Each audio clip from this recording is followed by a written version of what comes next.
This is the periodic table, and if you can read this, it's incredibly helpful when you're doing chemistry.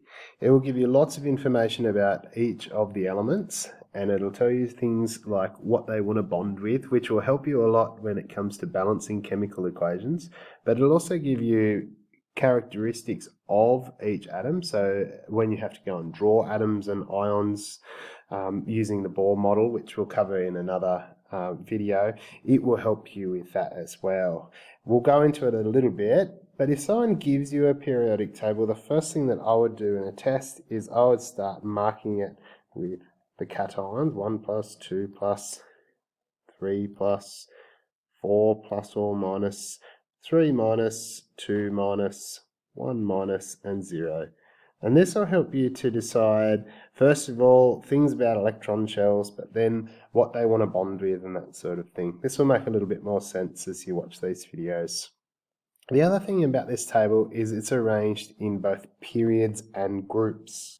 So the periods are arranged horizontally, or from left to right, and what they do is they show you how many electron shells, when you're drawing these atoms, each of these atoms have. But more importantly, the more electron shells something has, the more reactive it is. So as you move down each group, which we'll cover in a minute, but basically as you go down through each of the periods, remembering that they run from side to side, each time you move down a line, that particular period will become more reactive than the one before it.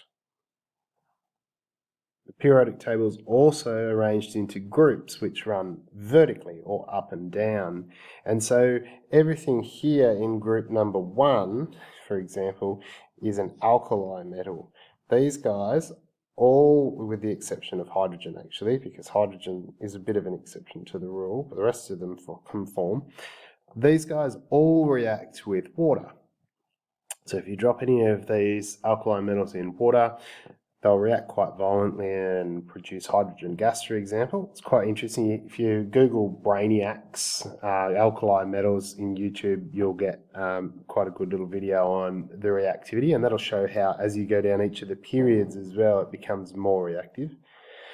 And then you've got things, probably the most important one is this group over here. This is called the noble gases. And these guys have got a full outer electron shell, and basically that's the group that all the other elements are aspiring to be like. So if you go back to my little notes that I made up the top up here, you notice that this group's got 0, and what that means is it wants to make no bonds, okay? It has got a full outer electron shell, and in the next video I'll show you how to draw the atoms, but that means that they're solitary atoms. They don't like to form bonds, they just float around by themselves, whereas everything else in the table ultimately ends up being charged positively or negatively and joining in ionic bonds if that's the sort of bond that they decide to make. If we focus on one particular element, so we use the one that's in the key, this one's lithium, there's information about each element in each of these little squares of the periodic table. You've got the element's name, which is lithium, you've got its chemical symbol or its symbol for its name. Often it'll line up, so lithium is a good example, but some of them don't line up nicely because they might use one of their original names.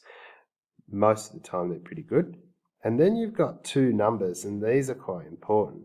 You've got the atomic number, and that tells you how many protons these elements have. So we usually only need to worry about the first 20 elements in high school science. So that's these guys, 1, 2, 3, 4, 5, 6, 7, 8, 9, 10, 11, 12, all the way through down to 20. It's a really good idea to learn all of these elements and their symbols. They come up all the time. You don't need to remember the order at this stage, but it definitely speeds you up. And if you did go on to do chemistry in years 11 and 12 and at university, then you will need to learn them in order. I remember them as Heli Bebkanov, Nina Murgal Sips Clarka, but some other people have got some songs that they sing to remember them in order. And there's a bunch of different other ways to remember it as well. And the last little piece of information that you get in each of these cells that describe the atoms is the atomic mass. And the atomic mass is important as well because it is the total number of protons plus neutrons. So you use this to calculate how many neutrons are in each of the atoms. This can be important when you draw them, but also for identifying isotopes as well. So that's the periodic table of the elements. It looks a bit scary, but don't be scared of it. There's a lot of really useful information in this that you'll use right through high school and into university if you do go on with sciences.